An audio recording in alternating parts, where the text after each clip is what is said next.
Welcome everyone to another Tracks on Sundays. I'm Tracks to Max and this is another Raid Shadow Legends video. Today, again up here we see the portal blue this time, not purple but blue, shining bright, blasting through the sky. What does that mean? It's 2x Ancients, okay? Now we're on Thinyshor's account and there also happens to be a guaranteed legendary champion if you pull 140 shards. I don't know if he's at pity yet, what his mercy system is at, but he has 154 ancient shards piled up for us that we're allowed to pull today for him.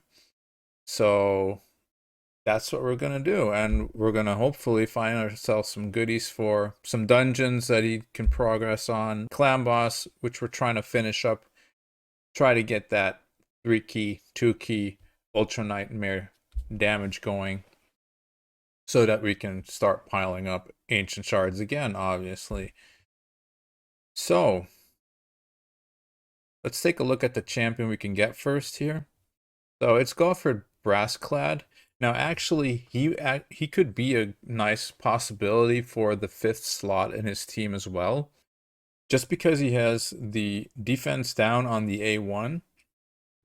It's only a 50% chance, but with a counterattack up, and we will probably want to be turning off this A2 anyway because, well, you can't stun the clan boss. So it's going to probably go between the A1 and the A2, which means if this is booked on a 3-turn cooldown, he'll be doing 2 A1s, 1 A3, 2 A1s, 1 A3, plus the counterattack. So it's going to be 4 A1s for every cycle of the clan boss. At least if we build him at a normal 1-1 ratio, right? So I think that should be enough to land the decreased defense.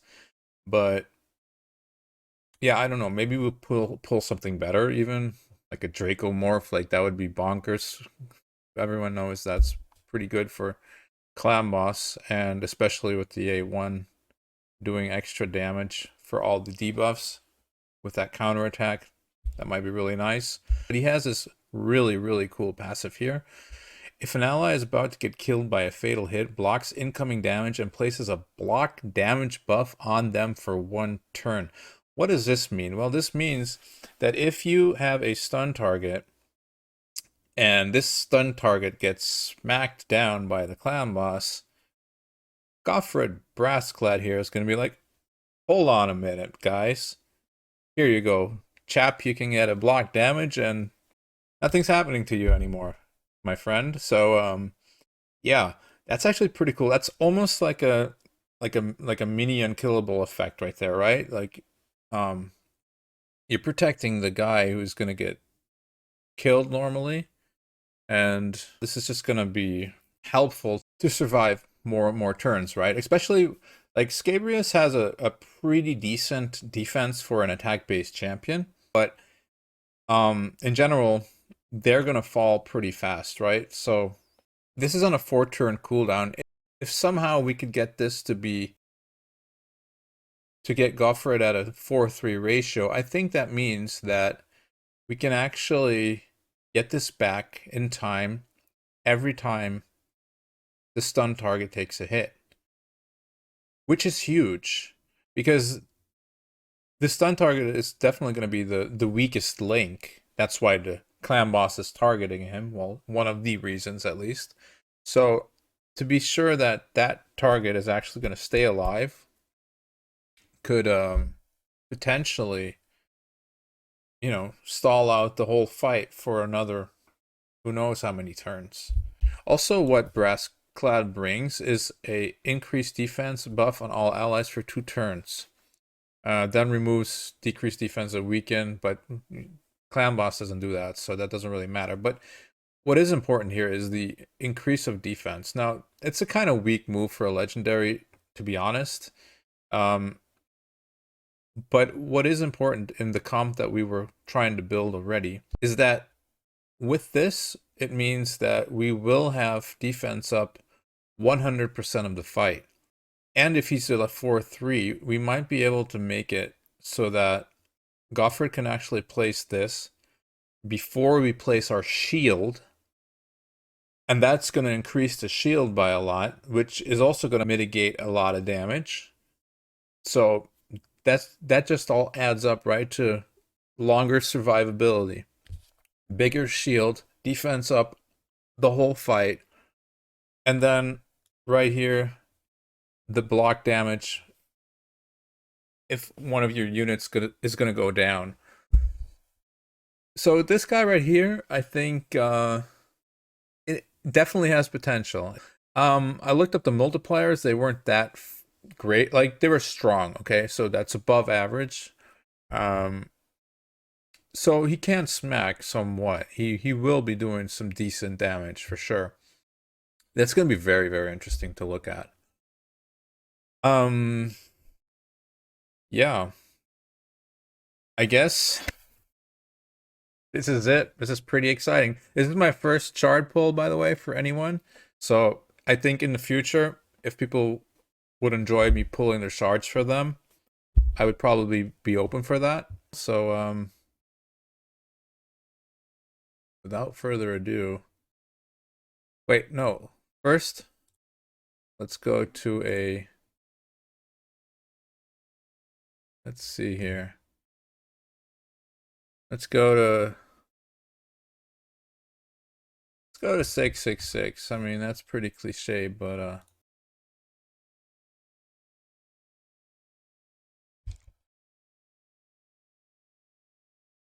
okay. Here we go, dudes. Moment of truth. All right, right off the bat with an epic. Dark Aethel, not really what we're looking for here. Gnarlhorn is pretty good, especially for faction wards and some secret rooms. Sikara, actually, I don't know what she does. Perimeter fill, all enemies 3 times. Protects all enemies 60% chance of placing a weaken. The passive revive this. Oh, that's the one with Alika kind of thing. One of the sisters, but they need a lot of books, right? I don't know if she hits hard enough, she might be okay, but looks like she's a support, so. Okay. Gnarlhorn, you probably know him. Places a provoke on all enemies for 1 turn. 30% defense, and he can place an unkillable on himself. So he's a really good provoker. All right, next 10. What do we get? What do we get? Abyssal, pretty good actually for a rare. Castigator is a decent healer for Hydra especially. Captain Tamila, if you need an ally protect for your Dark Elves, she can do this. She's actually pretty decent. Also places increased defense and heals them, so she's for support, she's pretty good actually. Grush, we get that champion for free, but he's also really good for faction wars and other areas of the game. Let's keep it going. Haven't seen any clan boss champions yet so far.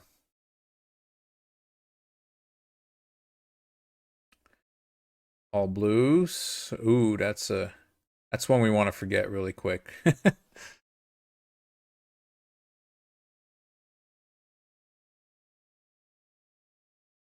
Let's see here. Yikes, another full blue.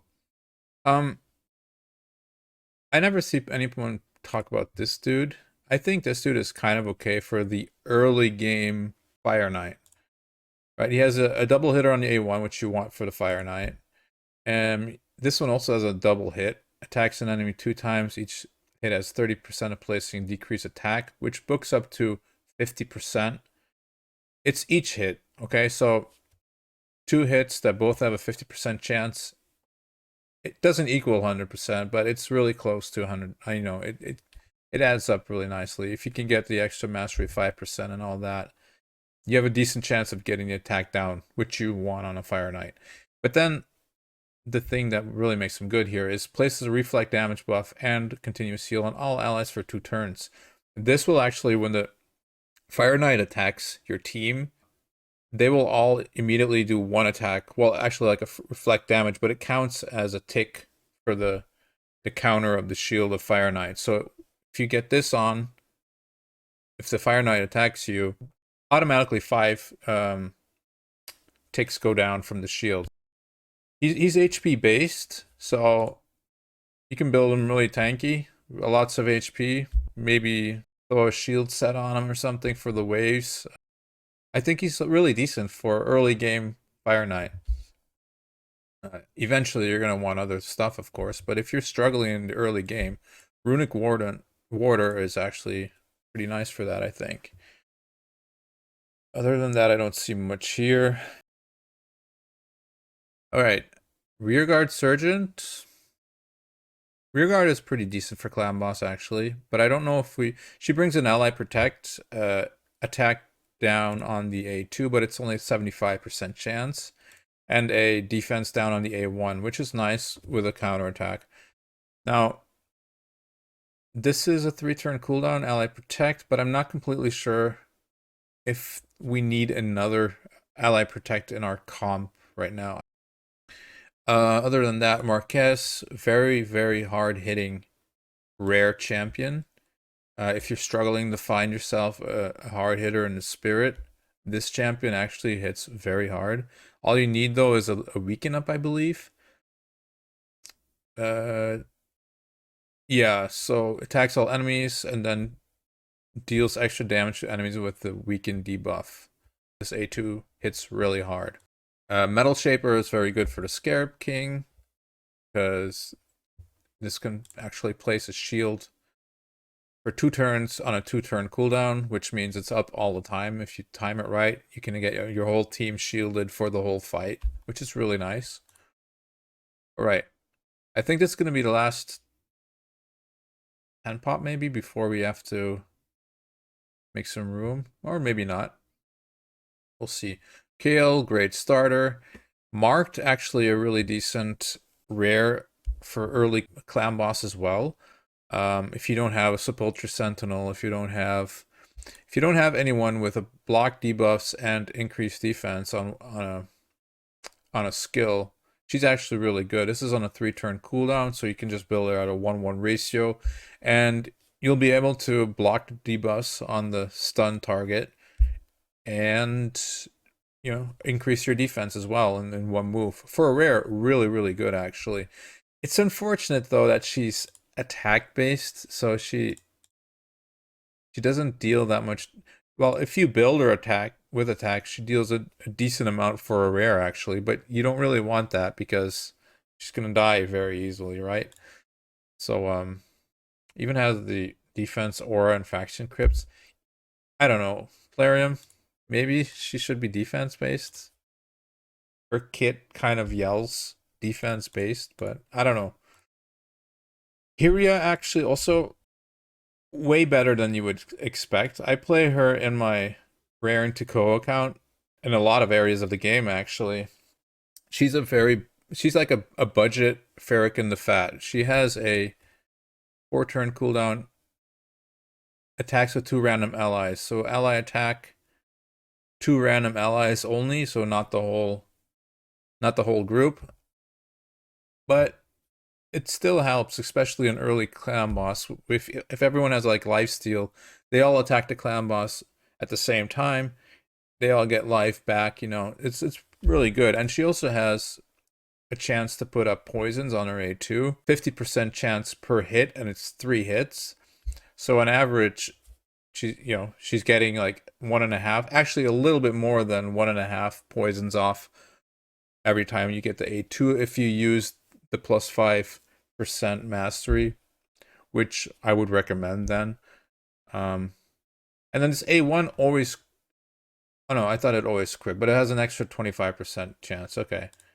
So, yeah, decent champion, really decent. A base speed of 101, which makes it pretty easy for her to get the speeds required. She's really squishy, though. That is the downside of this champion. So, you need to take that into consideration if you're going to build her. Grinner if you need a reviver. But that was another rare text right there. We don't want to see that one. We want to see gold, guys. Come on, give us some gold here.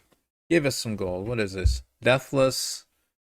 No, thank you. Okay, guys, I gotta clean up some space here, and I'll be right back. Okay, guys, we're back. We made some room. We should be ready to pull these last 70 shards. Second half, hopefully this half goes better than the first half. We haven't seen too many interesting things for our dungeons or our clan boss yet, so yeah, let's see if we can get it here. Sachi, pretty decent. Carlinia, also really nice. This is a fairly new one. The candles on her head. Yeah. Raid loves to give us candles, huh? So they want an HP burn with a decent amount of chance. Attacks all enemies, 55% of placing a 50% decrease attack debuff for 2 turns. Can't be resisted if targets have a HP burn. Looks up to, what is that, 75%? Yeah. So together with a AoE burn, I guess, this is fine. I think in Doom Tower, this would be pretty useful. Get one champion like a Mordecai or something, and then she comes in with this and places the decrease attack on everyone. If it doesn't weak hit though, right? So like on Magic Affinity, it might not work out the way you want it to, but it decreases the duration of all debuffs on all allies by 1 turn, then places a strengthen, the small version, on all allies for 2 turns. This buff can't be removed or stolen. So it's like a mini cleanse. It's 4-turn cooldown for this though. Strengthen is nice though, don't get me wrong. If you can find strengthen somewhere, even if it's the small version, it can be useful. Every time an enemy under HP burn gets a turn, decreases the duration of 2 random buffs. The way this reads is worse than it actually is, because often this will just strip off buffs, right? If the buffs are only on there for 1 extra turn, this is actually really good.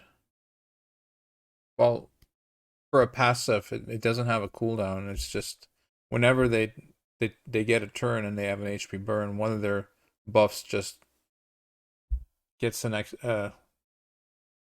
or 2 of the random buffs get a duration decrease, which yeah, can be pretty nifty. Resistant all battles, 35 is okay. Sachi here, she has a turn meter fill and attack up, but the turn meter fill is only if she crits, so you obviously have to build some crit on her.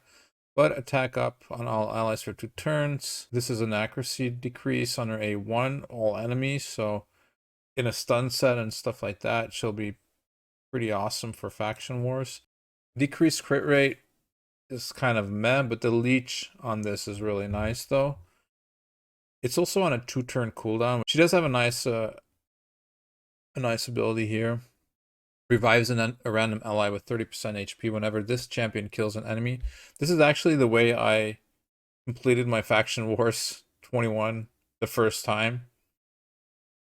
Yeah, I had her do the final blow, and it actually revives your dude first, and then you win with a 3-star instead of a 1-star, which was kind of clutch at that moment. I didn't have a reviver.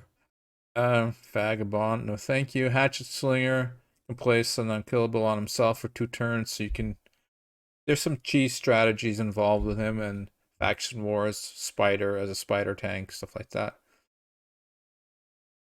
Yeah, I think, yeah, Thinyshor already had a Sachi, so that wasn't exactly what we were looking for, but I guess a Faction Guardian never hurts.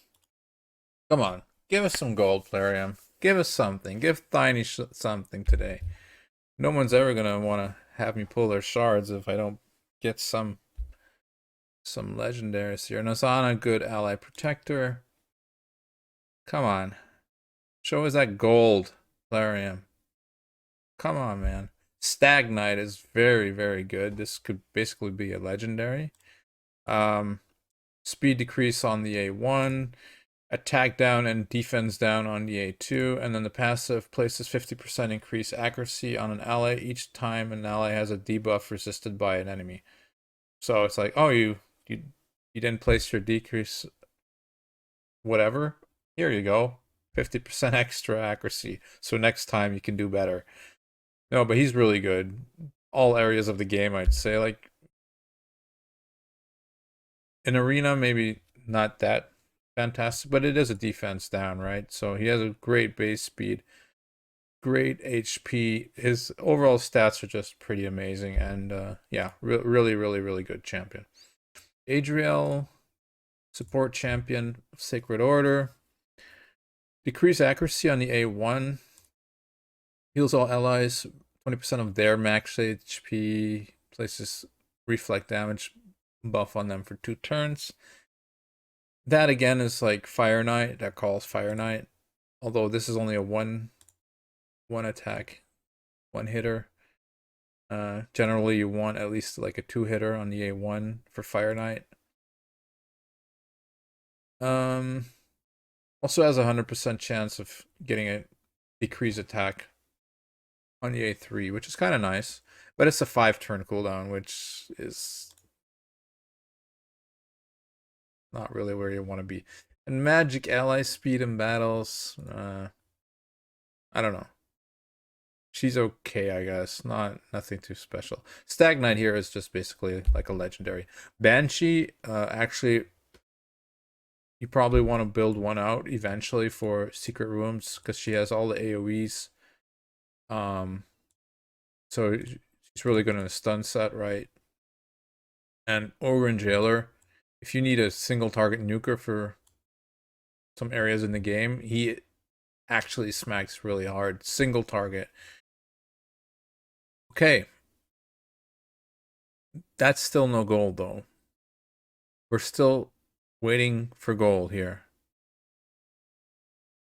Froggy the Frog, he already has one, but a second is actually pretty darn good for his faction guardians.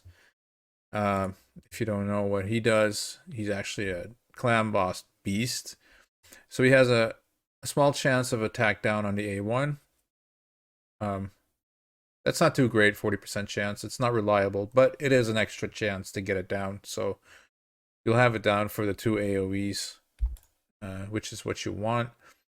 Now, this doesn't do anything on clan boss, but it is good for stuff like faction wars or just progression in general.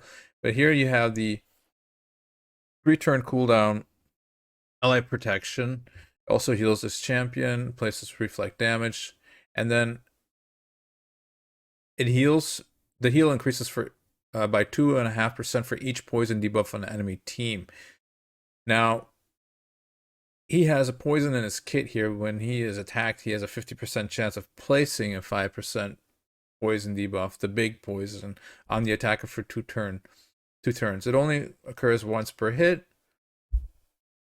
but Clan Moss on Affinity hits you twice with the AoEs, right? So you get multiple chances at this every turn. So normally you'd be getting at least 1 poison off every AoE if it's on Affinity, which then makes this better.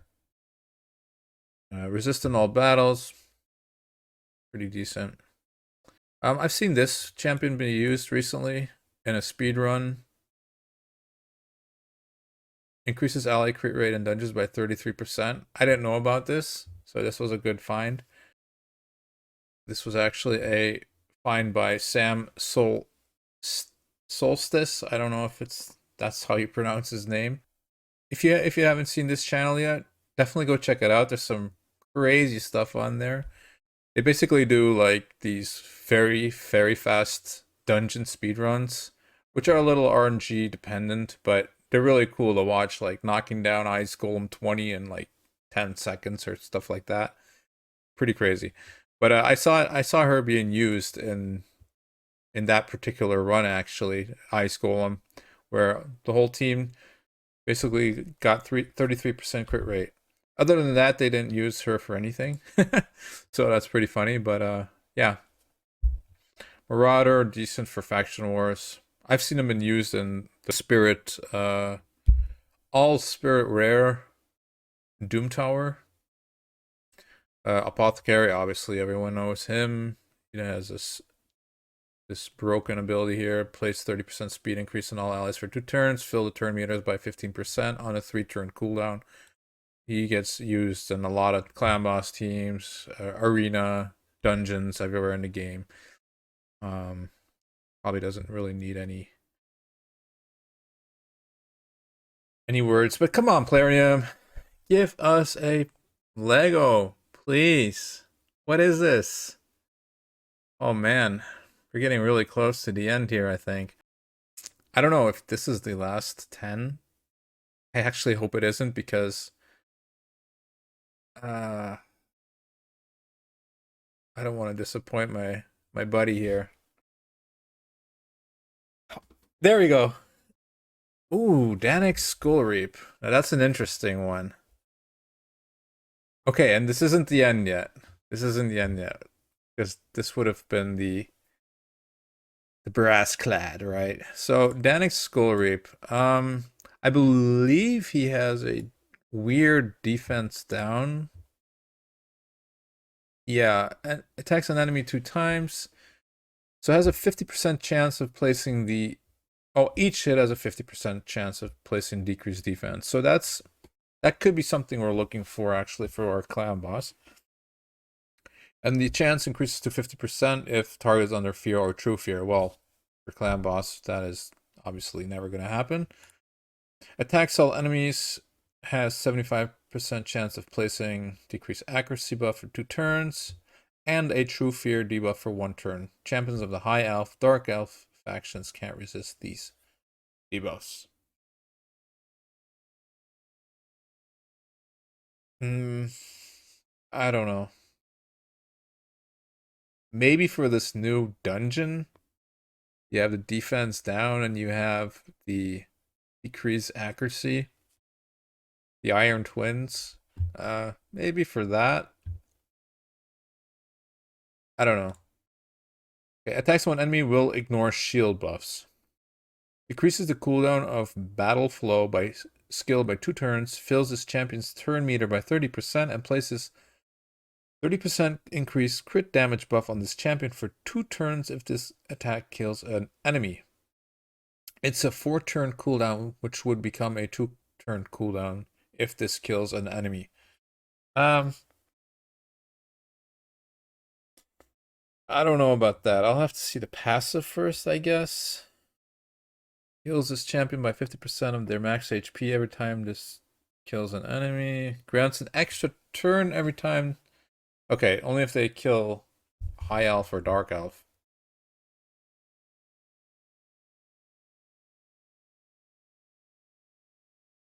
I don't know, man. I've heard people actually like this champion a lot. I just can't see why at the moment, really. Maybe in arena. I guess it depends how hard this hits. Man, I feel sorry for him. Like this, I mean, he's a cool looking champ for sure. And in my opinion, it looks like a champion that could possibly get a buff in the future, because, you know, the fear kind of stuff isn't really that helpful. It's very, very RNG dependent. So, yeah, we'll see. Okay, other than that, Siege Hulk is a very strong champion. Actually has a defense AoE defense down. And this champion places an attack up, a 50% attack up on himself for 2 turns, and then attacks all enemies with that chance to placing the decreased defense. And it's a 100% chance of it's booked. 3-turn cooldown. You love to see it. And this dude actually smacks pretty hard. He's good. He's good. You need a defense down. Siege Hulk is pretty damn good. Let's just get to the final blow here. Okay, can we get one more Lego? Can we do it? And I don't mean the last one, guys. Come on. Well, there you have it. Goffred Brassclad. So he's actually looking like, kind of looking like the best candidate for this clan boss setup, I think. This ability right here is, I think, is probably going to allow us to put Scabrius in something different than a lifesteal set, and maybe put him into some more damage-oriented sets, like Savage or Cruel or something, and perhaps try to get more damage out that way, or put him in like a toxic set so that, you know, or put someone in a toxic set, maybe, I don't know. Yeah. I'm not sure if he wants us to pull everything else here. I guess I'll check for him right here. And well, he cleared everything here. He's also number 1. So he'll probably get this book, this legendary book, and these 6-star Relentless, which is also really nice. 2, maybe 3 legendary books, always useful. Okay. Oh, another ancient shard. Let's go.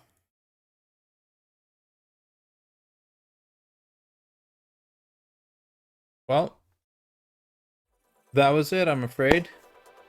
Thank you all for joining, and subscribe if you liked the video, and I'll see you guys next week.